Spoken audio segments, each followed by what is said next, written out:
bienvenue dans le nouveau webinaire de Finance for Tomorrow qui est dédié aujourd'hui à la présentation d'un projet que vous ne connaissez sans doute pas tous et c'est pour ça qu'on s'est dit que c'était utile de vous proposer un événement dédié sur le projet Finance Climact qui est un consortium de 8 acteurs dont Finance for Tomorrow a le plaisir de faire partie et qui est coordonné par l'Agence française de la transition écologique, l'ADEME, pour l'environnement, pardon.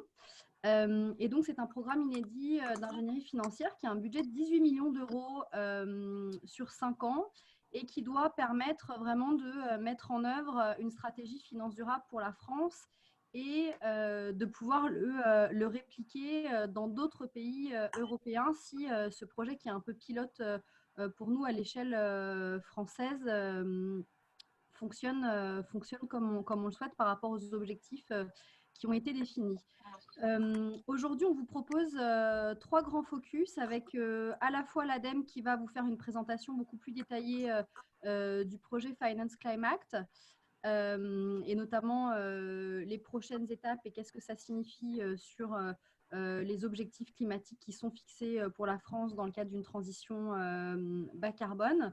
Et puis, nous aurons ensuite une deuxième présentation de Thibaut Girardi, qui est Senior Manager chez 2Degrees Investing et nous présentera justement ces prochaines étapes de pilotage des objectifs climatiques. Nous aurons ensuite une troisième présentation par Alix Boussin, qui est ingénieur écologie industrielle et territoriale à l'ADEME, qui nous présentera un sujet plus spécifique avec les plans de transition sectoriels et comment tout cela peut permettre de renforcer le dialogue entre à la fois industriels et institutions financières pour pouvoir décarboner l'industrie lourde. Donc, c'est un sujet vraiment très spécifique qui va nous permettre de rentrer beaucoup plus dans le détail.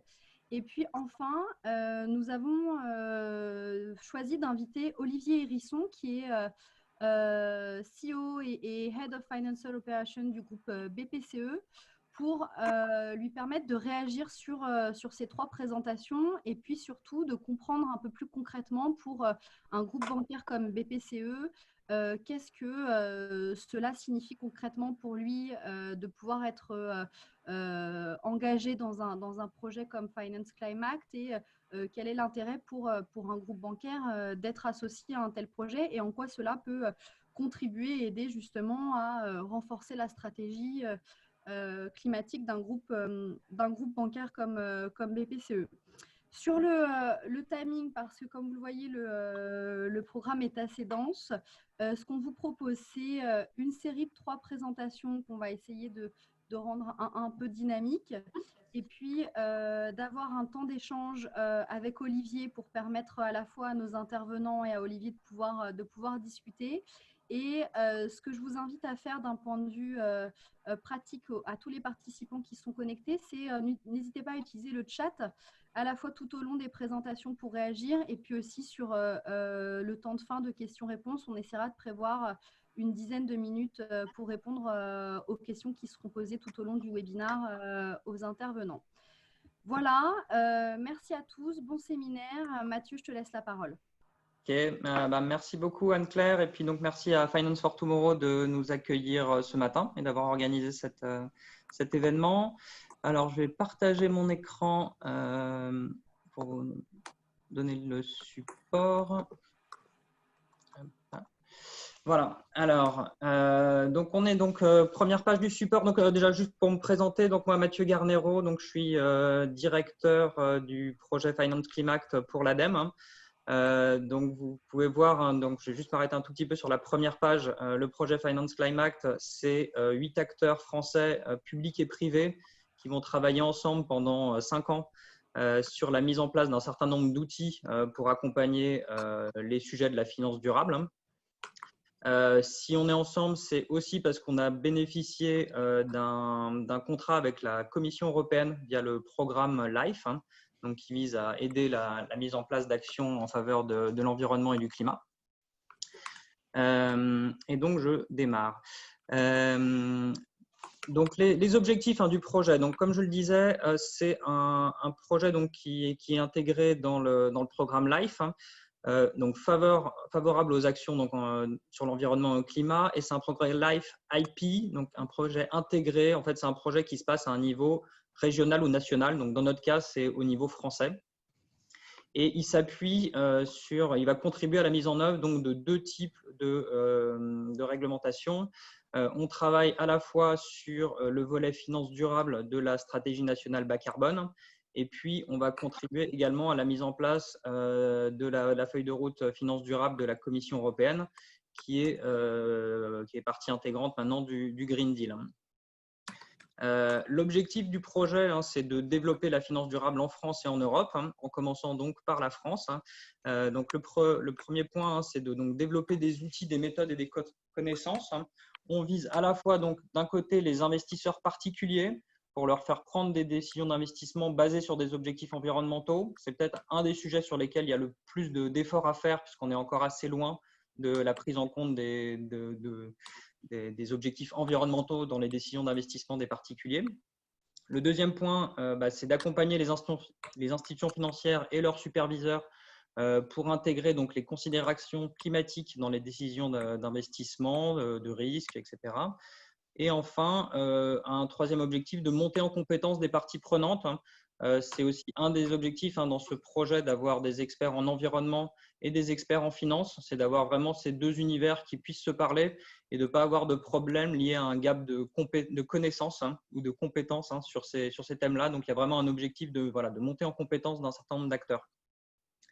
Et enfin, donc, dernier point, on a comme objectif, en tant que projet européen, ensuite de transférer ces outils et ces méthodes à d'autres États membres. Donc, c'est vrai qu'on va utiliser la France comme un marché de test pour tester plein de nouveaux outils, de nouvelles méthodes, mais on va ensuite en faire la promotion.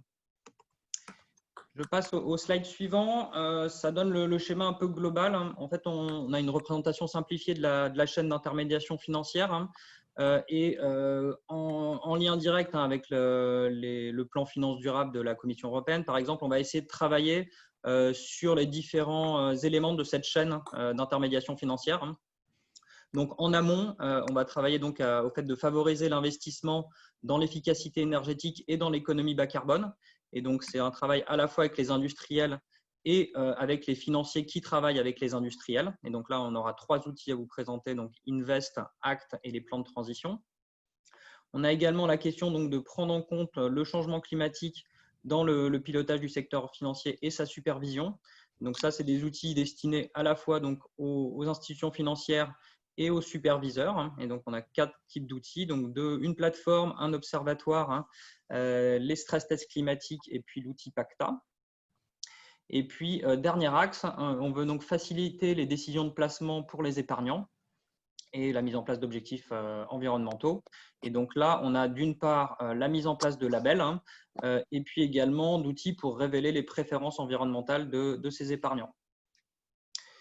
Donc les slides qui suivent vont décrire un petit peu plus précisément ce qu'on veut mettre en place vis-à-vis de ces grands types d'acteurs.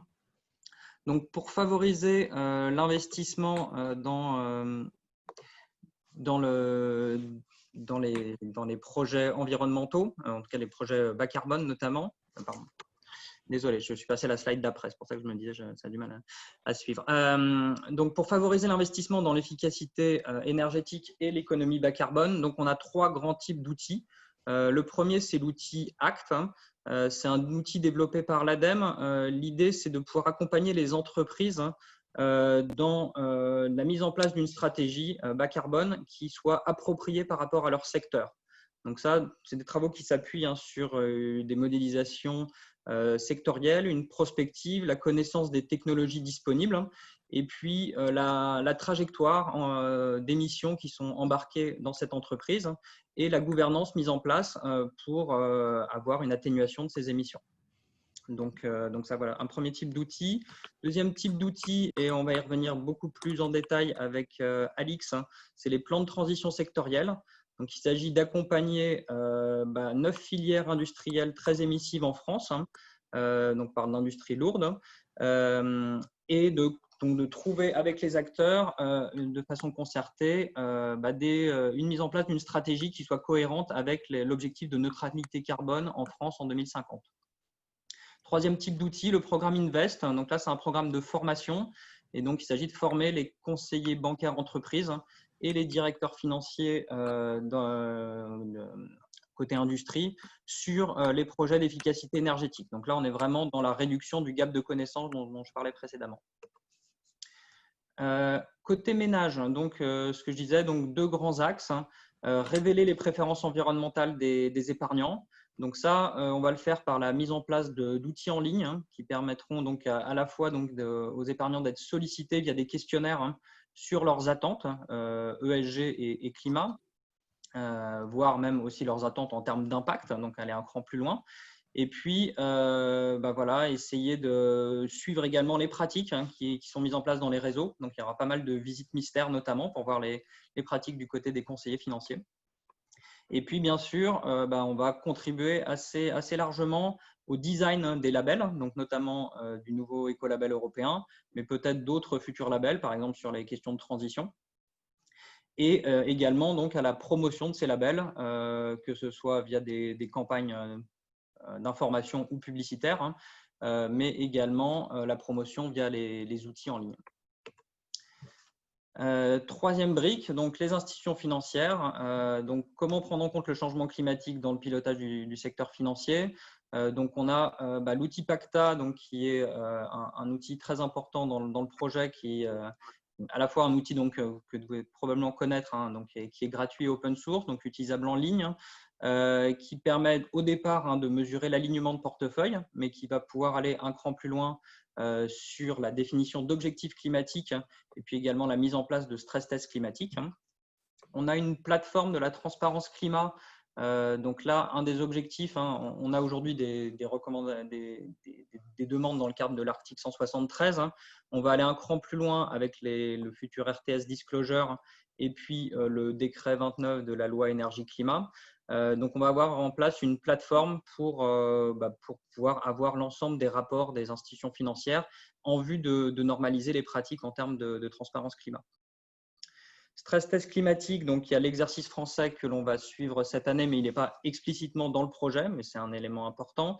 Et par contre, on va travailler à la fois donc, sur des outils et également sur des méthodologies pour proposer des choses qui vont un cran plus loin sur la mesure des stress tests climatiques, sur leur dimension risque physique et risque de transition. Donc, on y travaille avec notamment 2degrees et I4C.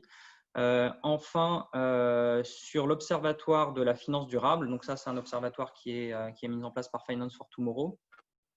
Et donc, il y a des travaux directement avec les fédérations et puis avec tous les engagements individuels des acteurs financiers pour suivre donc, les efforts qui sont faits en termes de financement de la transition vers une économie bas carbone, des investissements du charbon notamment, et puis tout le suivi des engagements volontaires individuels. Voilà, dernier slide peut-être pour donner une petite image globale de quelques grands résultats attendus par le projet et des moyens à notre disposition. Donc, c'est vrai, par exemple, typiquement sur la formation, on vise 1 millier d'acteurs formés. Pour les produits labellisés, on vise 10% du marché. Et puis, on vise donc 100% des épargnants sollicités sur leurs préférences environnementales en lien avec ce qui est prévu dans le cadre de MiFID II. Et puis, sur les moyens, on va avoir une trentaine de personnes qui vont travailler à plein temps sur le projet sur les 5 prochaines années. On a donc 18 millions d'euros de budget et on va réaliser un certain nombre de campagnes, que ce soit des conférences, des visites mystères dont je parlais pour voir un peu les pratiques sur le terrain, etc. Donc voilà, j'ai fini pour cette présentation générale. Merci Mathieu. Ouais. Oui, non, je t'en prie. Ouais, voilà, moi je pense que c'est le schéma un peu général. Je vais peut-être laisser la main à Thibaut pour parler plus en détail de ce qui va être fait du côté des objectifs climatiques. Oui, merci beaucoup Mathieu. Donc je partage mon écran. Hop. Est-ce que c'est bon de votre côté? Vous voyez bien mon écran? Oui. Super. Bonjour à tous. Donc, Thibaut Girardi, moi je suis Senior Manager dans l'équipe de 2degrees Investing Initiative. Et comme disait Anne-Claire, l'objectif de ma présentation aujourd'hui est de vous expliquer d'une part les orientations que nous sommes en train de prendre au niveau de nos travaux sur tout ce qui est fixation d'objectifs climatiques et gestion des sujets climat pour les institutions financières, et d'autre part de vous expliquer comment ils s'inscrivent dans le cadre de Finance Climate. Donc, Mathieu a parlé de Pacta. Je pense que c'est un outil qui est maintenant connu par la plupart des institutions financières, un outil que To Degrees a déployé et qui est essentiellement utilisé pour faire de l'alignement de portefeuille. Et donc, nous, en fait, partant de ce constat, on s'est rendu compte que maintenant, la plupart des institutions financières adressaient les sujets climat, mais que la plupart d'entre elles se limitaient à challenger l'alignement de leur portefeuille sans forcément aller plus loin. Et donc, on a, de ce constat-là, en fait, on l'a comparé à 3 éléments de contexte qui sont, d'une part, au niveau des engagements de la place financière, le fait que les institutions financières expriment vraiment leur ambition de contribuer à la lutte contre le changement climatique, que ça soit de façon individuelle ou dans le cadre d'alliances et d'initiatives collectives. Que d'autre part, quand on analyse les attentes des épargnants, on se rend compte que 40% d'entre eux souhaitent avoir un impact environnemental concret grâce à leur argent. Et finalement, pour rappel, le contexte réglementaire en France, en particulier avec l'article 173, attend que les institutions financières communiquent sur leur contribution aux objectifs de lutte contre le changement climatique, notamment en lien avec la stratégie nationale bas carbone. Et lorsqu'on regarde ces trois constats, en fait, on se rend compte assez rapidement que, d'une part, l'alignement de portefeuille, qui, comme je le disais, est la principale approche utilisée par les institutions financières, il n'existe pas de preuve empirique que cette approche-là permette vraiment d'assurer des réductions d'émissions de gaz à effet de serre dans l'économie réelle. D'autre part, lorsqu'on regarde le sujet attente des épargnants, on voit que 52% des allégations marketing qui sont faites par les institutions financières, c'est une autre analyse que nous avons faite, pour le moment ne sont pas en capacité de justifier d'un bénéfice environnemental vérifiable sur l'économie. Et finalement, sur l'aspect réglementaire, on se rend compte que lorsqu'il y a des analyses de compliance qui sont faites, 65% des institutions financières ne communiquent pas ou pas assez d'informations sur leur contribution aux objectifs climatiques. Et donc, ces 3 points-là, en fait, nous ont conduit à faire le constat qu'il y avait un besoin de développement de cadres méthodologiques sur le sujet. Et donc, nous avons regardé ce que dit la science à ce propos. Je vais vous passer le contexte habituel. Donc, vous savez, accord de Paris, limitation de la hausse des températures en dessous de 2 degrés, si possible 1,5. Le GIEC a montré que pour atteindre cet objectif, il fallait diminuer de 45% entre 2010 et 2030 les émissions anthropogéniques nettes. Et que quand on parle d'émissions anthropogéniques, c'est vraiment d'émissions dans l'économie réelle. Et donc, si les institutions financières veulent se fixer l'ambition de contribuer à la lutte contre le changement climatique, il faut qu'elles puissent être en mesure de contribuer à la réduction des émissions dans l'économie réelle.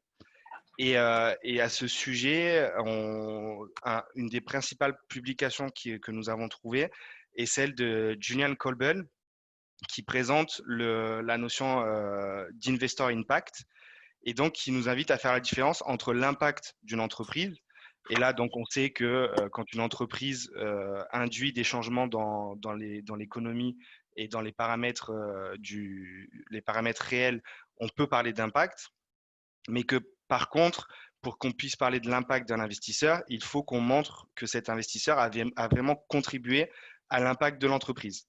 Et donc là, c'est vraiment la notion d'investor impact, qui est un sujet assez récent et pour le moment qui n'a pas fait l'objet de cadres de recherche et de cadres méthodologiques suffisants pour vraiment être utilisable par les institutions financières. Donc, la question que nous nous sommes posée, c'est nous savons faire de la mesure d'alignement de portefeuille.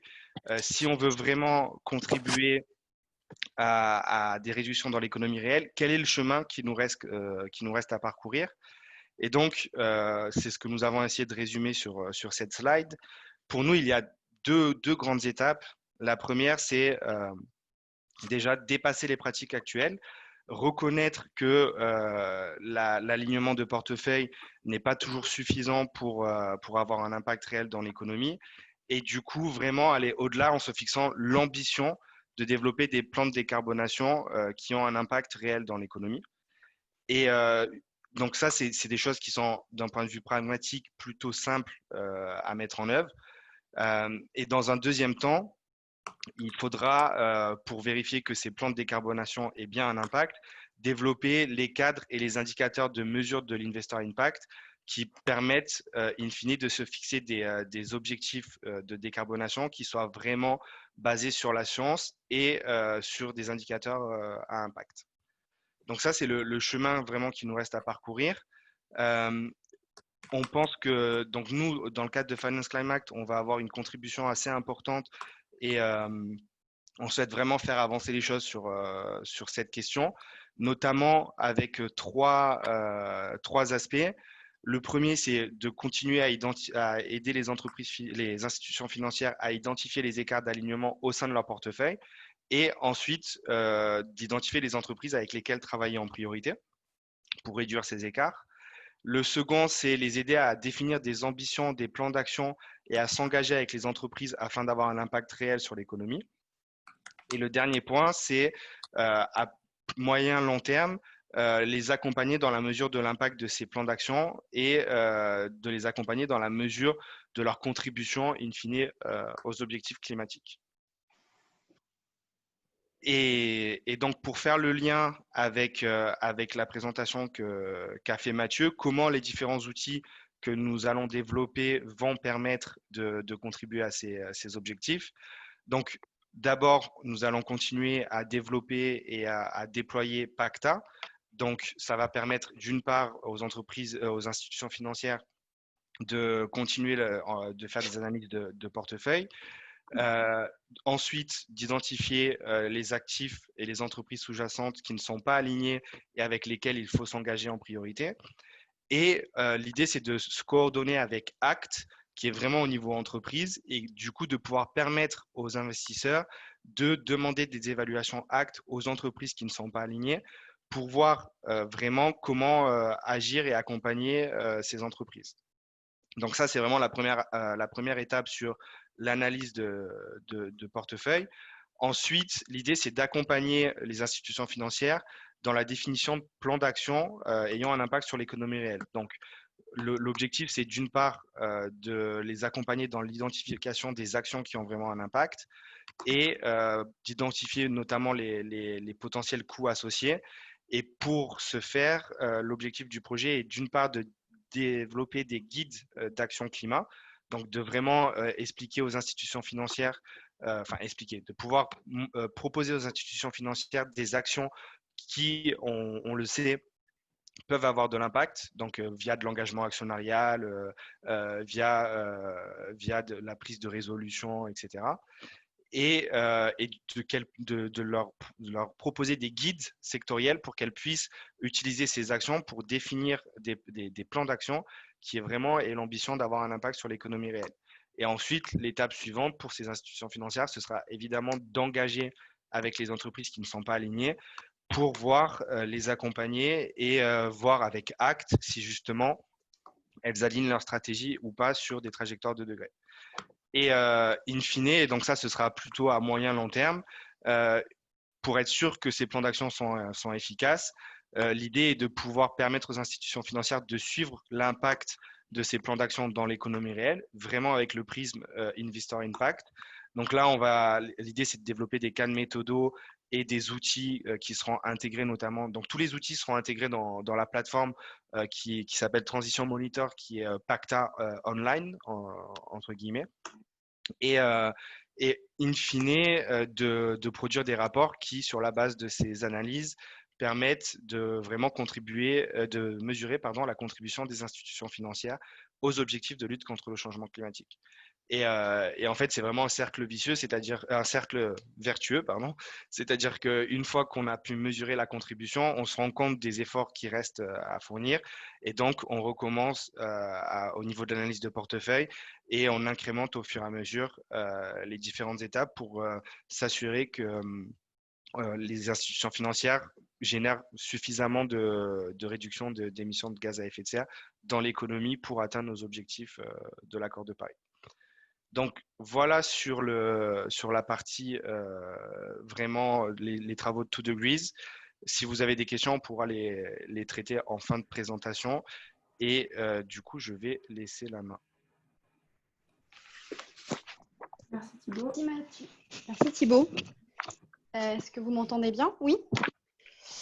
On t'entend. Merci beaucoup. Alix, on peut peut-être passer à ta présentation et puis ensuite, ça nous permettra d'ouvrir la discussion avec Olivier. Parfait. Est-ce que vous voyez mes slides? Oui. Super. Donc, je vais me présenter. Donc, je suis Alix Bouxin. Je suis chargée de mission à l'ADEME sur le projet des plans de transition sectorielle, qui est un projet qui est intégré à Finance Climact et, comme l'a dit Mathieu tout à l'heure, qui a pour but d'accompagner les industries, notamment les industries énergo-intensives, dans leur transition pour atteindre les objectifs fixés par la SNBC. C'est un accompagnement qui se fait à la fois auprès des industriels, mais aussi auprès des pouvoirs publics et des financiers.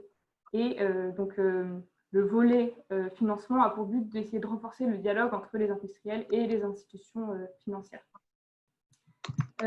Alors, pourquoi est-ce qu'on se focalise sur l'industrie lourde ou industrie énergo-intensive? Principalement parce que c'est les matières premières de première transformation, c'est la base de l'industrie en France. Et ce sont des secteurs qui nécessitent de forts investissements, qui sont aussi fortement exposés à la compétition internationale pour certains secteurs, et donc qui nécessitent une attention particulière dans le cadre de la décarbonation. Et on va le voir, ce sont aussi des secteurs qui concentrent une grosse partie, donc 73%, des émissions de l'industrie.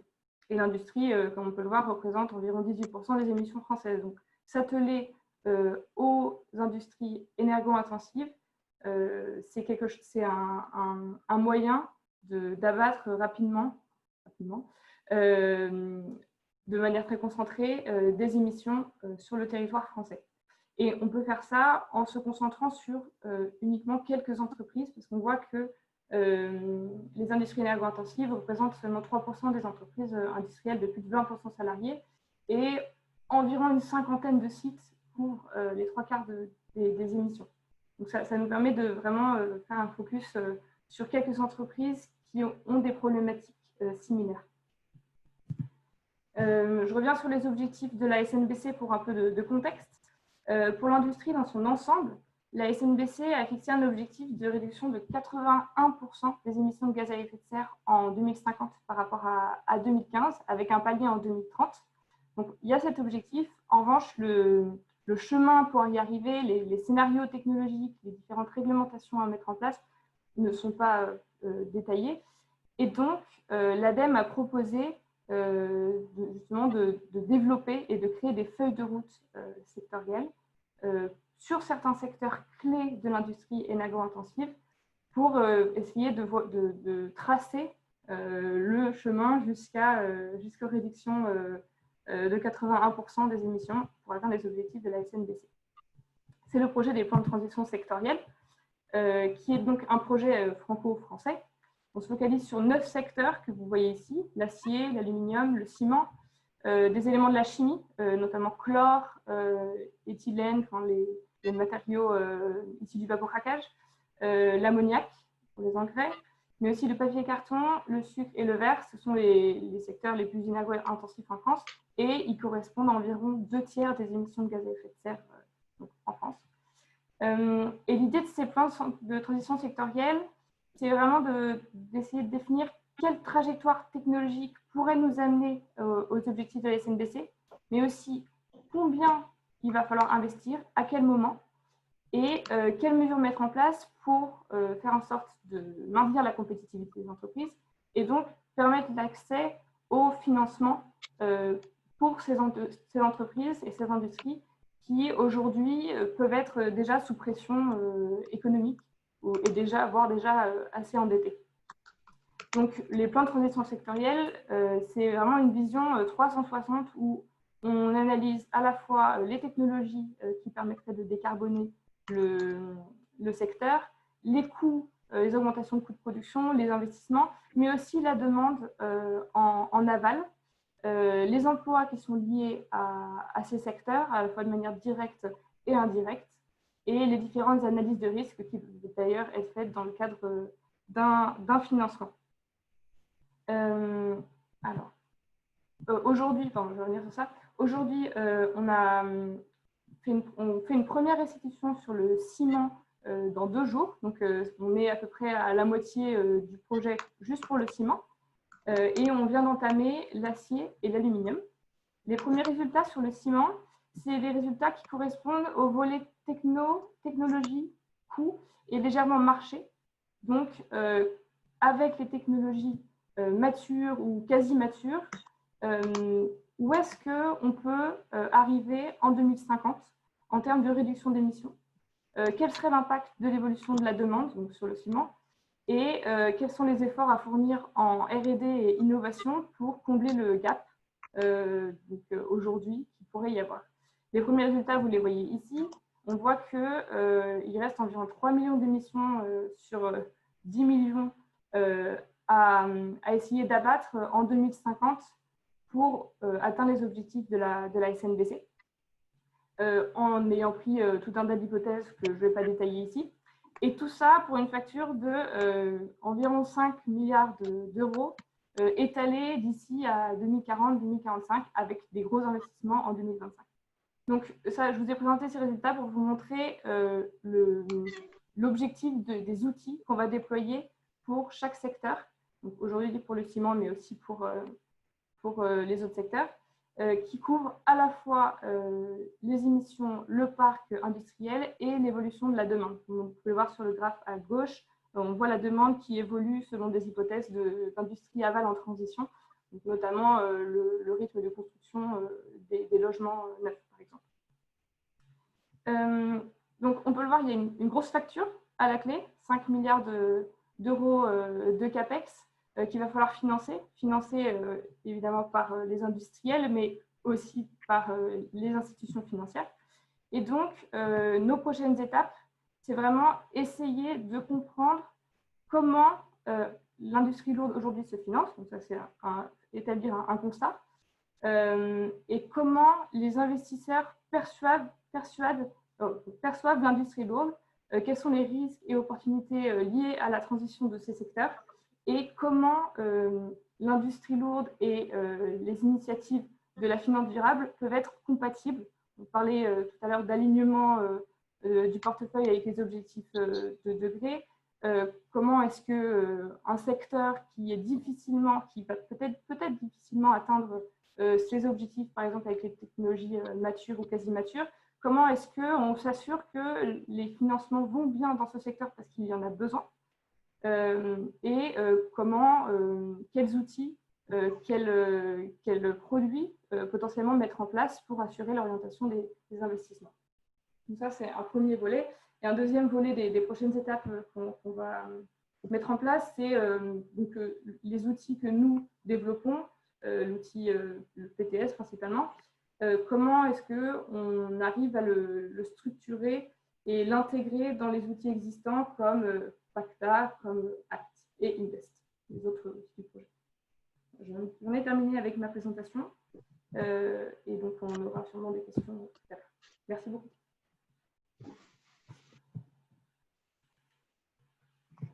Merci beaucoup, Alix.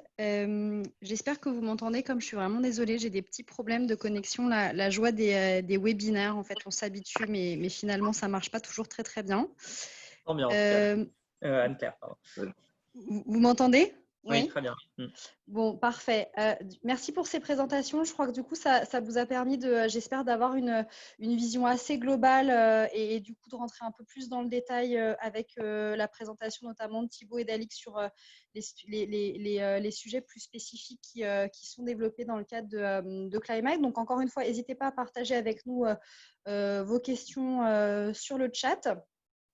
Et on vous propose dans le temps qui nous reste justement de pouvoir ouvrir la discussion après ces présentations. Olivier, je me retourne vers vous. Tout d'abord, déjà, est-ce que vous avez une réaction justement sur ces 3 présentations et puis peut-être plus spécifiquement justement sur celle d'Alix sur la question des plans de transition sectorielle et puis peut-être nous expliquer aussi du point de vue d'un groupe bancaire comme BPCE, quels sont justement les enjeux et principaux besoins des banques pour accompagner le financement de la transition? Bien sûr. Bonjour à tous. Alors, peut-être, je vais réagir sur peut-être plusieurs points qui me semblent importants de manière générale. Et puis là encore, n'hésitez pas à intervenir, puisque c'est l'objectif, c'est que bien que ce soit un webinaire, on arrive à le faire de manière interactive. Alors, peut-être pour moi, il y a 2 points fondamentaux qui ont été qu'il faut toujours avoir en tête quand on parle de finance et des enjeux de transition. Pour moi, le premier, c'est que le risque, c'est différent de l'impact. Et je pense qu'il faut toujours être prudent quand on parle on veut engager les institutions financières dans des stratégies de financement de la transition au titre du risque pour l'économie. C'est-à-dire qu'effectivement, il y a un risque pour l'économie, il y a un risque pour les sociétés. Pour autant, la première réaction d'une institution financière quand elle est confrontée à une situation de risque, c'est d'arrêter de financer. Tout simplement parce qu'en fait, on va essayer de financer d'autres choses. Donc, je pense que les outils de risque et de régulation ne sont pas toujours les plus adaptés, et on le voit d'ailleurs beaucoup dans le discours politique ou dans ce qu'évoquait Mathieu en termes de plan. Il y a autant d'opportunités parce qu'on est en train de parler d'une transformation fondamentale de l'économie. Et pour moi, le point clé, c'est ce qui était évoqué aussi par Thibaut, c'est la question de l'impact qu'on a. Et donc, je pense qu'il faut toujours être prudent quand on parle de risque. Par exemple, quand on parle de stress, de rôle des régulateurs. Le rôle des régulateurs, ils ont un mandat dans nos économies qui est de s'assurer que les institutions financières ne prennent pas trop de risques. Si vous mettez l'essentiel de l'action sur des acteurs dont le rôle est de garantir qu'on ne prend pas trop de risques, vous n'avez absolument pas à la fin les mêmes stratégies de financement par rapport à ce qu'évoquait Alix sur certaines industries qui sont en transition et sur lesquelles le fait même d'amener du financement est un risque, mais un risque qui permet justement d'engager une transition. Donc ça, pour moi, c'est le premier point. C'est l'enjeu clé pour les institutions financières, c'est d'intégrer l'impact dans leur stratégie financière pour devenir des acteurs de la transition.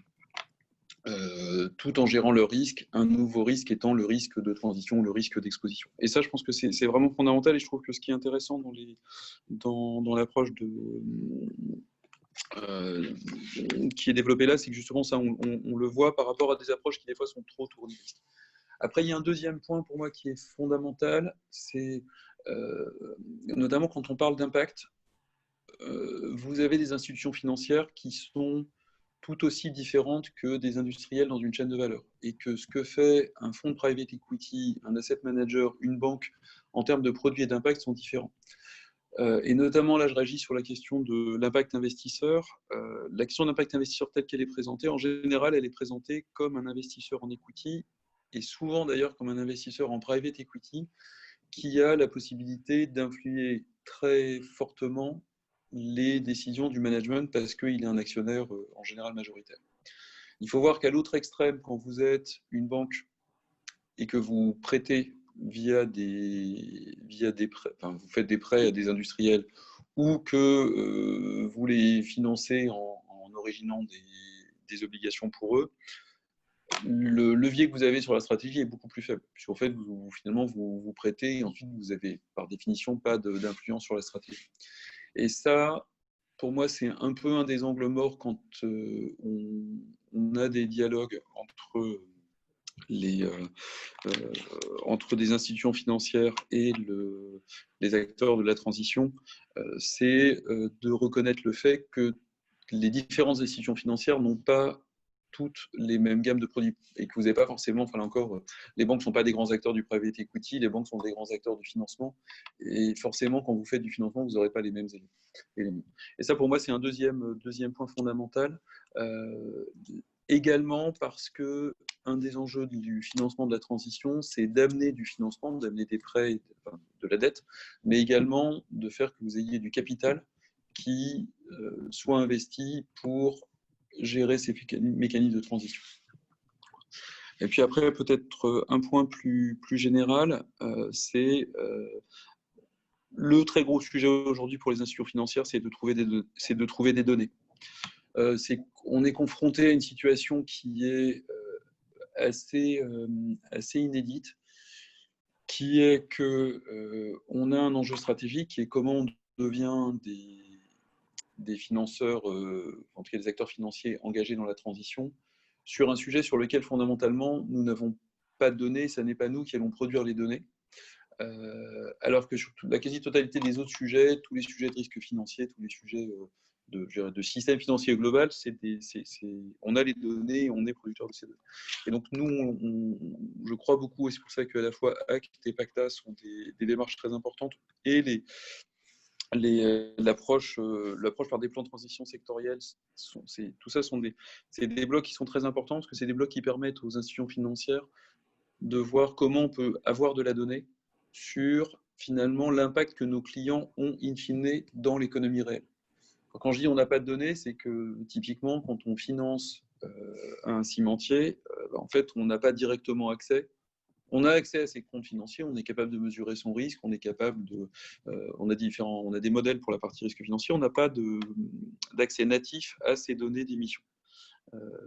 Et donc c'est pour ça que ça c'est absolument fondamental parce que sinon on ne pourra pas mesurer notre transition. Si on ne peut pas mesurer notre contribution en termes de transition, on voit bien qu'on n'arrivera pas à construire des stratégies. Donc ça pour moi c'est vraiment les trois points clés.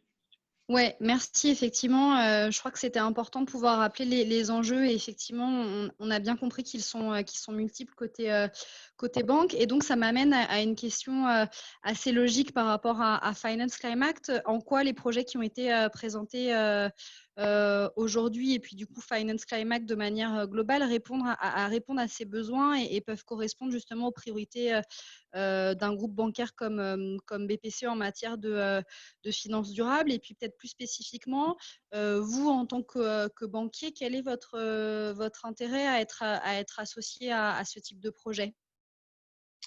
Alors, bon, l'intérêt, il est assez simple. Hein. Enfin, c'est les sujets de transition, les sujets climatiques et les sujets de transition environnementale de manière générale de l'économie, c'est de mon point de vue, un des 3 sujets fondamentaux de l'évolution des économies que l'on connaît et qui vont continuer dans les 5 à 10 prochaines années. En fait, en gros, pour moi, il y en a 3 qui sont clés. Il y a les sujets de transition de manière générale, il y a la continuation de la digitalisation et il y a le vieillissement démographique, enfin la transition démographique. Quand vous prenez les 3 tendances, vous avez probablement, après il peut y avoir débat sur déglobalisation, mais quand vous prenez vieillissement, transition et digitalisation, vous avez à peu près les 3 vecteurs de transformation de l'économie. Donc il n'est pas envisageable pour une grande banque, on finance autour de 20-25% de l'économie française, il n'est pas envisageable pour nous de ne pas être un acteur clé de la transition parce que ça veut dire autrement, on ne joue pas notre rôle de financeur de l'économie. Donc je pense que dans les institutions financières, il n'y a plus, en tout cas de grande taille, il n'y a plus vraiment de débat et ça a beaucoup progressé sur les 5 dernières années où on a émis un green bond inaugural en 2015. Je pense qu'en 2015, on cherchait les outils de financement. Je pense que ça a complètement changé. C'est devenu un élément de stratégie. Pour moi, sur l'avantage du projet, c'est d'avoir des données, de pouvoir mesurer l'alignement des portefeuilles et pouvoir s'engager, d'avoir des données au niveau des corporates. Donc ça, c'est notamment les éléments issus d'Acte sont fondamentaux. De pouvoir mesurer des alignements de portefeuille pour qu'on puisse suivre la contribution de nos stratégies. Et puis, je crois beaucoup aux transitions sectorielles. C'est-à-dire que à la fin, ce qu'on voit dans en fait, les sujets qui se posent à l'industrie lourde ne sont pas les mêmes sujets que ceux qui se posent aux services. Et donc, en fait, il faut qu'il y ait des dialogues entre les secteurs industriels et les institutions financières pour assurer ces transitions. Sinon, le risque est réel qu'on ait une politique simplement de désinvestissement, alors même qu'il faut qu'on amène du financement pour assurer cette transition. Donc, je pense qu'aujourd'hui, le projet il couvre bien les enjeux pour les institutions financières. Pour moi, l'enjeu, s'il y a un enjeu qui est un peu moins traité aujourd'hui, c'est plus comment vous traitez les acteurs de plus petite taille, non régulés, de type, enfin régulés ou non régulés, mais de type fonds de private equity, qui seront aussi des acteurs clés, parce que c'est eux aujourd'hui qui sont souvent les actionnaires majoritaires de tout un tissu de grosses PME et de mid-caps qui vont jouer un rôle clé dans les transformations de l'économie.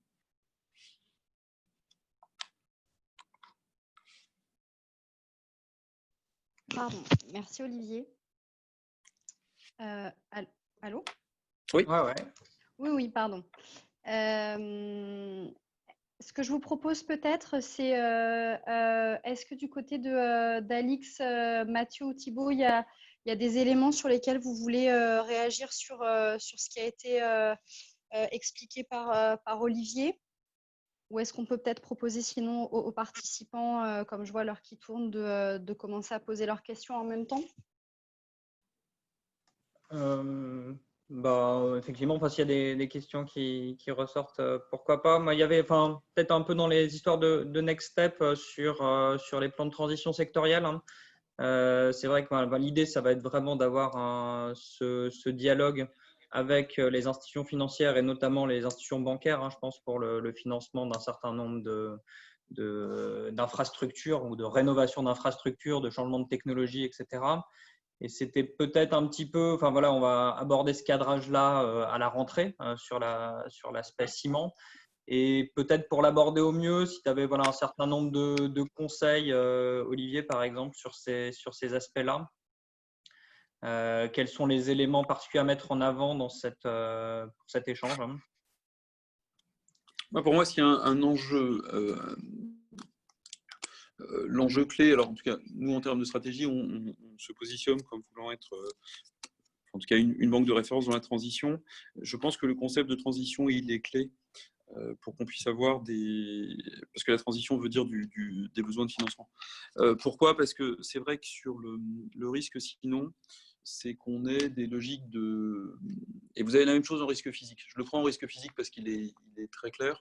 En risque physique, les stress tests sont un outil qui peut être contre-productif. Pourquoi? Parce que finalement, une fois qu'on nous dit vous êtes exposé à une zone qui est très exposée aux bushfires ou aux inondations ou à de la sécheresse, normalement, et que vous allez mettre plus de capital à ce titre-là, on vous demande plus de charges en fonds propres, la réaction normale d'une banque est en fait, toute chose égale par ailleurs, de mettre moins de financement, alors même que ces zones peuvent avoir besoin de financement pour renforcer leur degré de protection contre les risques physiques. Vous avez exactement la même chose quand vous utilisez c'est pour ça que j'insistais sur le fait qu'il ne faut pas il faut pas prendre le risque comme le levier de transformation. Parce que si on nous dit vous avez un risque de transition très fort sur les cimentiers, la réaction logique d'une institution financière qui est supervisée, qui doit gérer ses risques de manière très stricte, c'est d'avoir plutôt tendance à désinvestir de ce secteur-là. En fait, pour moi, les politiques la transition sectorielle, elle doit vraiment s'engager, le dialogue doit s'engager sur, il y a des politiques de transition, il y aura des données qui permettront de le monitorer, et on arrivera à expliquer à nos régulateurs, à nos actionnaires, en l'occurrence chez nous, à nos coopérateurs, et globalement nous-mêmes à nos investisseurs, que ce que l'on fait dans ces secteurs s'engage dans une politique de transition. Sinon, le très grand risque, c'est que vous avez un effet d'éviction, simplement parce que le très grand risque, c'est qu'un jour, vous ayez une assimilation ciment-charbon. Qu'on dise il n'y a pas de capacité de transition, ce qui est le cas évidemment sur le charbon. Et donc, en fait, tout le monde doit juste avoir une stratégie de sortie. Et dans ce cas-là, vous stoppez vous allez avoir effectivement un crédit crunch. Donc ça, pour moi, c'est absolument fondamental de mettre en avant le fait qu'aujourd'hui, on doit financer des transitions sectorielles, et les transitions sectorielles, ça part par le fait que les industriels s'engagent dans des transitions avec la capacité à nous donner les datas qui nous permettront d'expliquer à l'ensemble des parties prenantes, encore clients, superviseurs, investisseurs, ONG, que ce que l'on fait est bien engagé dans une politique de transition. Et donc, en fait, du coup, quand même, la labellisation transition via la SNBC, via de la taxonomie ou autre, c'est quand même hyper crucial pour, en termes d'image et de lisibilité auprès de vous. Hein. Oui. La labellisation transition, elle est absolument fondamentale. Et c'est pas, là encore, hein, c'est pas un sujet de greenwashing. C'est que, mais d'ailleurs, on l'a vu avec l'arrêt de l'activité lié à la crise sanitaire et la reprise de l'activité.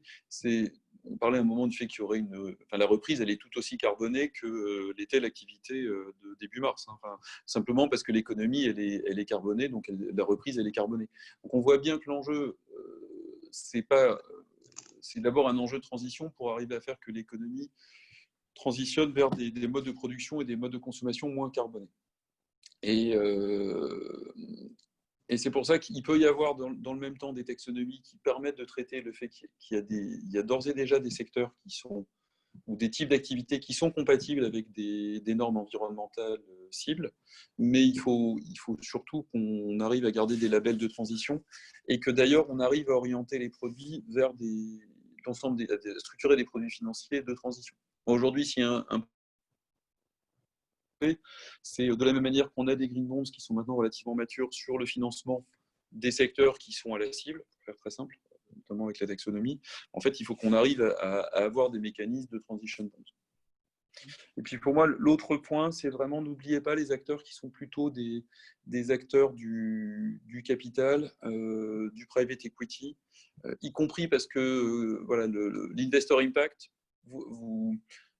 les acteurs issus du développement durable amènent en général des logiques qui sont issues du monde de l'equity, dans lequel, en tant qu'actionnaire, vous avez un pouvoir de décision sur le management et l'appliquent à des acteurs de la dette qui, en tant que financeurs, n'ont pas ce pouvoir d'action sur l'actionnaire. Et donc ça, c'est pas un sujet qu'il faut porter que avec les banques, c'est un sujet qu'il faut porter aussi avec les actionnaires, donc les institutions financières qui sont actionnaires de ces entreprises.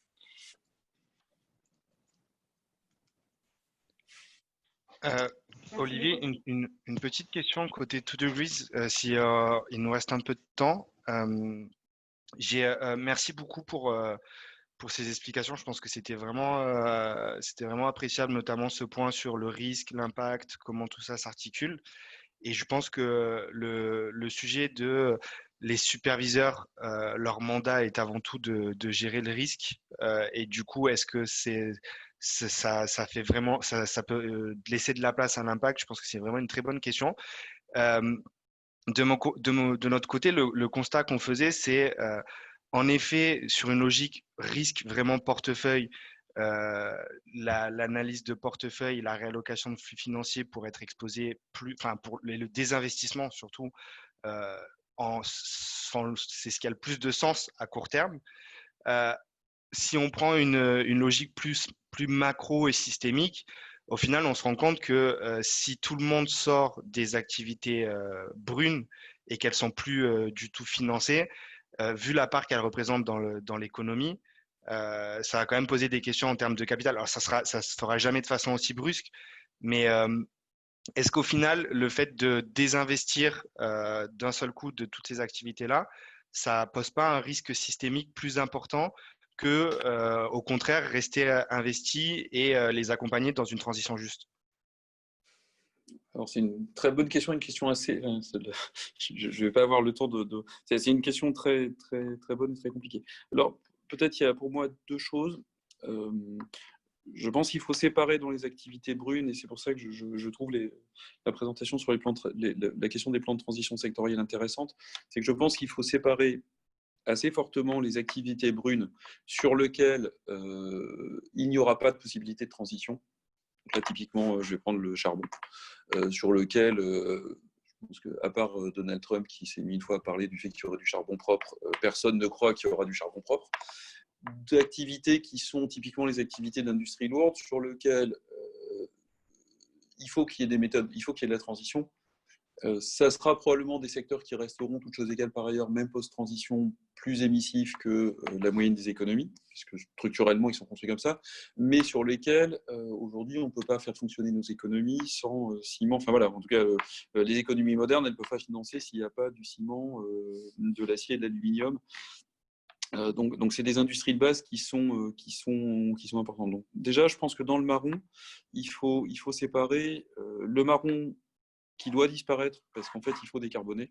Ça, typiquement, c'est le charbon, du marron qui doit transiter et qui sera peut-être dans des gammes qu'il faut amener de marron médian à marron clair ou de marron médian à neutre. Tout en sachant, et ça c'est un débat qui va au-delà des financiers, hein, que en tout cas, ils correspondent à des structures. On en a un besoin fondamental dans nos économies. Ça, c'est le premier point. Moi, sur les choses qui sont marrons et qui le resteront, j'ai tendance à dire qu'il ne faut pas des mécanismes d'incitation, il faut des mécanismes de coercition. Alors, je vais prendre un exemple qui en général fait réagir. Je n'ai pas de désincitation pour ne travailler. Je n'ai pas le droit de travailler avec les cartels de la drogue. Je n'ai pas le droit de travailler avec les cartels de la drogue ou les trafiquants d'armes ou les trafiquants d'êtres humains. Je n'ai pas le droit de les financer. Je n'ai pas le droit de faire un prêt de production de coca à un cartel mexicain. Je n'ai pas le droit de prendre leur flux de paiement. Je n'ai juste pas le droit de travailler avec eux. Et qu'à un moment, si on considère qu'il y a des bouts d'industrie type le charbon qui sont aussi dommageables pour l'économie, nos sociétés, l'environnement, que des choses qui sont interdites, que les politiques aillent au bout du raisonnement et nous interdisent de travailler avec eux. Et quand je dis nous interdisent aussi de traiter les flux de paiement. C'est-à-dire que le paradoxe aujourd'hui, c'est qu'une centrale à charbon, c'est une durée de vie probablement de 15 ans et probablement de 20 ans si vous faites un capex minimum. Donc aujourd'hui, or en fait, très vite, ça ne va plus être un sujet de financement des nouvelles centrales à charbon, ça va être un sujet de maintien en l'état des capacités de production. Or, le maintien en l'état des capacités de production, il ne passe pas par des prêts, il passe par du fait qu'il y a des banques qui font la trésorerie pour payer les salariés qui travaillent dans ces centrales à charbon, qui opèrent les flux, en fait, qui opèrent l'ensemble des flux de paiement. Donc ça, je pense que sur les activités qui sont les plus, dont on pense qu'elles doivent disparaître, je pense qu'il faut aller au bout et qu'il faut aller sur des logiques qui sont plus des logiques d'interdiction et pas d'incitation par le risque. Et pour le reste, il faut effectivement construire un dialogue industrie-banque pour arriver à mettre en avant des plans de transition. Parce que le grand risque, c'est là encore, pour parler beaucoup à la BCE, à la fin, la BCE, ils ont d'abord un mandat qui est de s'assurer que les institutions financières européennes sont solides et n'ont pas pris trop de risques. Donc en fait, les stress tests sont toujours, il faut en faire, mais c'est toujours une épée à double tranchant, parce qu'il y a le risque qu'on vous dise, en fait, le ciment, s'il n'y a pas de plan de transition, c'est très risqué en termes de... Vous avez du risque de transition, puis les scénarios en général sont assez macro, et que donc en fait, on n'arrive pas à mettre en place le financement. Et ça, je pense beaucoup au fait qu'il faut, c'est un rôle typiquement de l'ADEME et de Degré, d'organiser ce dialogue avec les superviseurs. Parce que là aussi, il faut quand même se rendre compte que c'est normal, on est supervisé ou on est régulé par la BCE. Donc, ça veut dire que le dialogue entre nous et la BCE n'est pas un dialogue. Enfin, à chaque fois qu'on va leur dire qu'on a des activités qui ne sont pas risquées ou qui sont nécessaires parce que c'est une transition dans l'économie, en fait, ils ne nous croient pas et c'est leur fonction de ne pas nous croire. Normalement, ils ont tous en mémoire les différentes crises financières. Donc, en fait, ça, c'est aussi un débat qui doit se passer. Je pense un débat c'est une discussion politique et c'est pour ça que je crois beaucoup au rôle d'organisations publiques type ADEME ou de ONG pour organiser le dialogue avec les superviseurs. Parce que ce n'est pas un dialogue que les banques pourront facilement avoir. Merci beaucoup, c'est très clair. Merci Olivier, oui effectivement c'était très clair et puis on arrive déjà, le temps passe vite à la fin de notre échange. Je tenais vraiment à vous remercier tous, j'espère que ça a été utile pour l'ensemble des participants d'avoir un peu plus d'informations et de précisions sur le projet Finance Climact et puis du coup les enjeux aussi côté acteurs privés. J'ai vu passer quelques petites questions sur le chat, mais notamment d'un point de vue plus pratique. On verra avec les intervenants, mais j'imagine qu'il n'y a pas de problème de votre côté pour qu'on puisse partager vos présentations aux participants. Non, Donc, aucun problème. ouais, bah parfait. Donc, du coup, comme il y a une question, je vous confirme que du coup, les présentations pourront être envoyées à l'issue du webinaire. Merci à tous. Je ne sais pas, peut-être, est-ce que vous voulez dire un mot de la fin ou est-ce qu'on peut conclure? Mathieu, peut-être, côté ADEME, tu veux dire un dernier mot? Bah non, donc un grand merci voilà, d'avoir organisé ce webinaire. C'est vrai que le projet, voilà, il a démarré il y a un petit peu plus de 6 mois, j'avais pas oublié de le dire, mais donc voilà, il dure 5 années. On fera un événement un peu plus global lors de la Paris Week hein, pour le climat. Et c'est vrai qu'on avait voilà, un peu moins communiqué ces derniers temps dans la période de confinement, mais on va reprendre et on avait voilà, pas mal avancé sur nos travaux en interne. Et on va continuer voilà, à travailler avec les acteurs financiers, les industriels et puis les associations, fédérations. Donc voilà, on sera amené Ouais. à se revoir pendant les prochaines années. Effectivement, merci de l'avoir précisé. Pendant les prochains mois et les prochaines années, effectivement, en marge du Climate Finance Day, on essaiera aussi de mettre beaucoup plus en lumière Finance Climate parce que la période de confinement n'a pas été idéale pour ça. Et moi aussi, ce n'était pas l'objet du webinaire, mais je rentrerai peut-être plus en détail et avec l'équipe. On vous proposera sans doute, je l'espère, un événement physique et non pas un nouveau webinaire, mais sinon, ce sera un webinaire pour aussi présenter plus en détail les différents volets sur lesquels Finance for Tomorrow intervient, notamment l'Observatoire de la finance durable. Donc à nouveau, merci à toutes et à tous et puis à bientôt pour un prochain webinaire. Merci.